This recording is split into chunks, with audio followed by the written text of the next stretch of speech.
Nació Oscar Wilde, Oscar Fingal O'Flaherty Wills Wilde, el 16 de octubre de 1854 en Dublín, en la Westland Road 21. Fue hijo segundo de William Wilde, Sir William Robert Wills Wilde, médico. Se establecería como oculista y otorrinolaringólogo en Dublín. Peter Funk, uno de los biógrafos de Oscar Wilde, nos dice: tuvo pacientes reales que pidieron su consejo, y numerosas distinciones honoríficas dan testimonio de su fama. Se le eligió miembro de la Academia Real Irlandesa, médico de cabecera de la reina Victoria, y finalmente, en 1864, se le concedió un título de nobleza. Al final de su vida, sin embargo, era un hombre destrozado, rechazado por la sociedad que un día había ensalzado sus méritos. Un proceso lo había arruinado.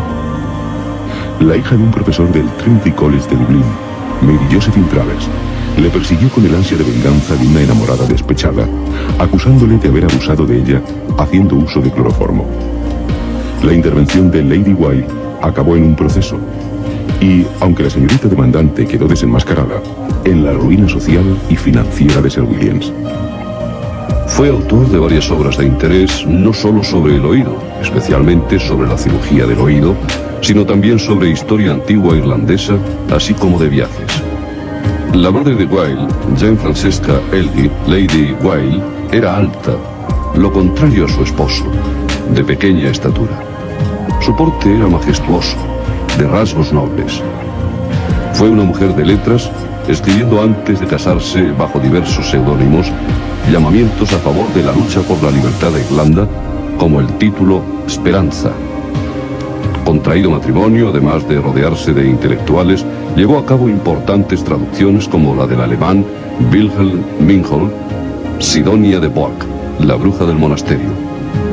Una anécdota: cuando nació Oscar Wilde, su madre hubiera preferido una niña. Escribe Peter Funk: tal deseo suele ponerse en relación con el hecho de que Lady Wilde vistiese de niña a Oscar hasta que éste tuvo 6 años, y con sus inclinaciones de años más tarde.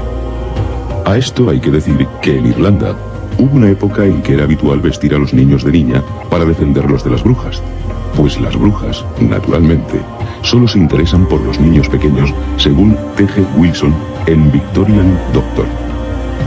Oscar Wilde, en 1864, ingresaría en la Portora School de Enniskillen, villa al norte de Irlanda.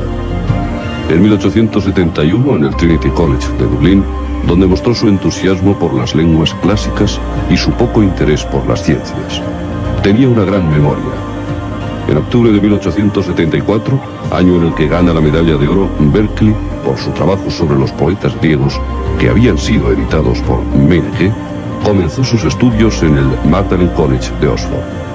Según Oscar Wilde, en De Profundis: los 2 momentos más cruciales de mi vida fueron cuando mi padre me envió a Oxford y cuando la sociedad me envió a la prisión. Los maestros que influyeron notablemente en Oscar Wilde en Oxford fueron John Ruskin, un gran crítico de arte, y Walter Horatio Pater, defensor de la belleza por la belleza. La porcelana, principalmente la porcelana china azul de los siglos XVII y XVIII, era en aquella época una de sus pasiones. Tras un viaje a Italia, en su primer viaje a Italia, moriría su padre en 1876, que le dejó una herencia insuficiente para vivir de ella el resto de sus días, por lo que sabía que tendría que acabar haciendo, según sus palabras, cualquier trabajo horrible para ganar el pan. Tal pan, decidió, se lo ganaría como poeta y crítico de arte, aunque poca fortuna tuvo con sus primeras poesías. Ganaría en 1878 el premio Newdigate de poesía con su poema Rávena, y obtendría sobresaliente en el examen final de carrera para el título de Bachelor of Arts. Estando en Oxford, se enamoraría de Florence Balcom, de 17 años de edad, que tenía para Wilde el rostro más hermoso que yo en mi vida he visto. Pero tal amor concluiría al casarse Florence con otro.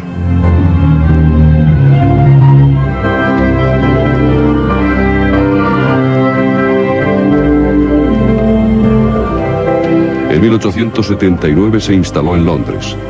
Al año siguiente escribe su primer drama, Vera o los nihilistas. Y en 1881 publica su primer libro, Poems, una antología de su poesía. El drama, dedicado a la actriz Ellen Terry, se representaría 3 años después en Nueva York, constituyendo un fracaso. Pero Wilde, según José Antonio G. Blázquez, sin ningún título, nada rico, consigue entrar en los salones de la alta sociedad londinense, aunque no en todos. Conoce a actores, a actrices célebres como Ellen Terry y Sarah Bernhardt, a pintores como Whistler, escritores, mezclados en aquel mundo snob que también concordaba con su espíritu. Muchas veces, la forma brillante de una frase sin contenido era capaz de deslumbrar dicha por sus labios. Otras veces el contenido era deliciosamente justo a propósito. El 24 de diciembre de 1881 embarcó para los Estados Unidos, donde pronunció diversas conferencias, también en Canadá. Para Miss Mary Anderson, en Nueva York, se comprometió a escribir una tragedia que sería La Duquesa de Padua, no precisamente una de sus mejores obras. Miss Mary Anderson le pagó $1000 por la tragedia y por adelantado. Si le gustaba, 4000 más. Pero no le gustó. Oscar Wilde escribió desde los Estados Unidos. Aquí soy un gran éxito. Desde Dickens nada parecido, me dicen. La sociedad me hace trizas. Inmensas recepciones, cenas maravillosas, multitudes que esperan a mi coche. Yo agito una mano enguantada y un bastón de marfil y la gente vitorea. En todas partes mis habitaciones me las llenan de azucenas. En las pausas tengo champán, también 2 secretarios. Uno que escribe mis autógrafos y contesta los cientos de cartas que los piden. Otro de pelo castaño que envía sus propios mechones a las jóvenes que escriben pidiendo los míos. Rápidamente se está quedando calvo.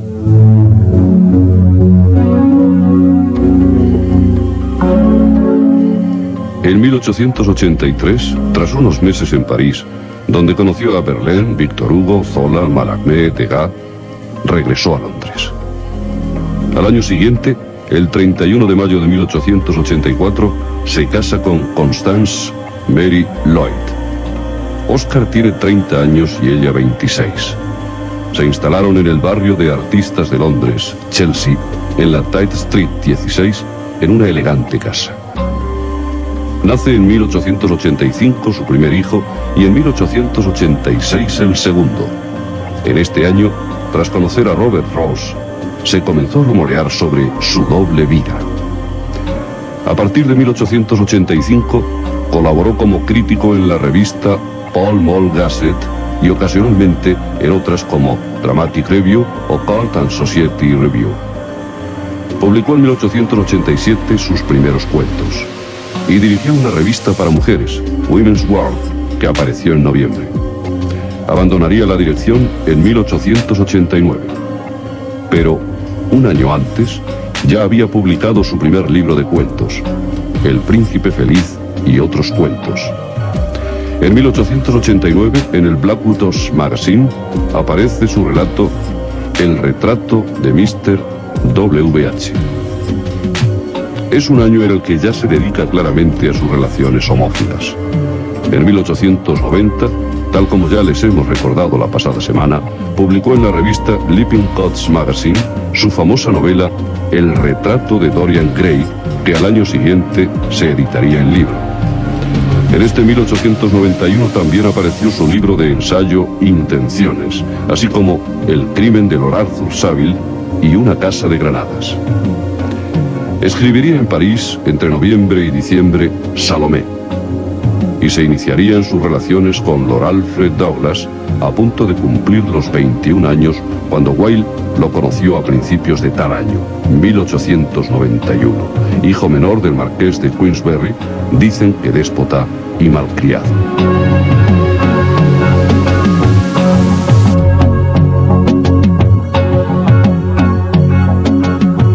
En 1892 estrenó El abanico de Lady Windermere.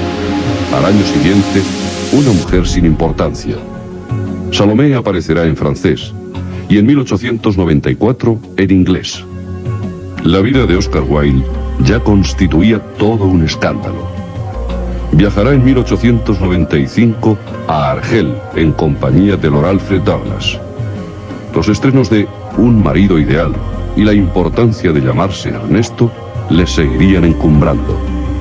Pero, casi repentinamente, el hundimiento de Oscar Wilde. Steve Peter Funk. Wilde había intervenido en una querella en que el padre y el hijo, el marqués de Queensberry y Lord Alfred Douglas, estaban enzarzados desde hacía tiempo por razones familiares y personales, la cual pasaba por periodos de mayor o menor intensidad. El resultado fue que Queensberry dejó a Wilde en su club una tarjeta abierta en la que, con una pequeña falta de ortografía, le califica de sondomita, o sea, sodomita. La reacción de Wilde fue fatal. Sin disponer del dinero necesario para hacer un proceso, a pesar de sus éxitos literarios, sus deudas ascendían a la enorme suma de 6.000 libras. Entabló demanda contra Queensberry después de haber dado palabra de honor a su defensor, Sir Edward Clarke, abogado de prestigio, de que las acusaciones carecían de fundamento. La opinión pública se volvería en contra de Oscar Wilde. Acabará siendo condenado a 2 años de trabajos forzados. Escribe Ulises Petit de Murat. Un hombre de 41 años está sentado durante horas en una estación de Londres esperando el ferrocarril que lo llevará a la prisión de Wandsworth. Tiene las manos esposadas y viste el grotesco uniforme de los penados. Una chusma mórbida se divierte insultándolo, escupiéndolo. De la cárcel de Wandsworth lo trasladan a la de Reading. Su identidad, durante 2 años en que sus uñas se quiebran y sus dedos sangran en la torpe tarea impuesta por la condena que soporta, es esta: C33. C33. Oscar Wilde. En 1896, encarcelado, recibe la noticia de la muerte de su madre. En París, con gran éxito, se estrena su obra Salomé. Al salir de la cárcel, en 1897, el 19 de marzo, sin habérsele reducido la condena ni un solo día, viaja a Dieppe y desde allí a Berneval-sur-Mer. En Rouen tendrá un primer encuentro con Lord Alfred Douglas, con el que se reunirá posteriormente en Nápoles tras una estancia en París, ciudad a la que regresa en 1898, año en el que muere su mujer, Constance Wilde, el 7 de abril a los 40 años de edad. Se publicará La balada de la cárcel de Reading, un poema que había comenzado a escribir en Berneval, basándose en un suceso real, la ejecución de un soldado ahorcado en Reading en julio de 1896.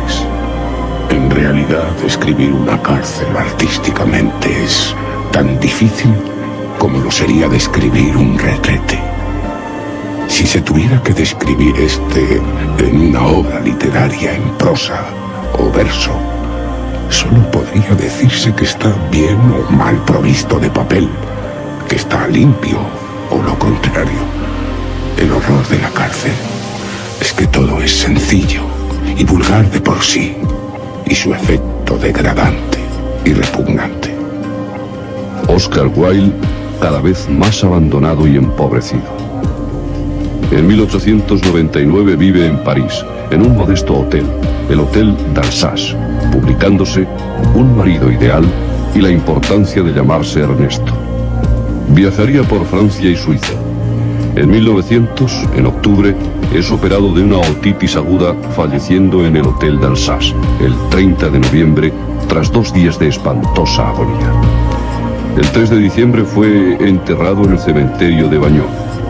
Sus restos, en 1909, serían trasladados al parisino cementerio de Père-Lachaise, donde aún reposan, habiéndose publicado el año anterior sus obras completas. En la tumba, con una escultura de Jacob Epstein, hay inscritas unas palabras de La balada de la cárcel de Reading. Y extrañas lágrimas llorarán por él, el jarro de la piedad ya roto antaño, porque porque quienes le lloren serán los parias, y los parias eternamente lloran.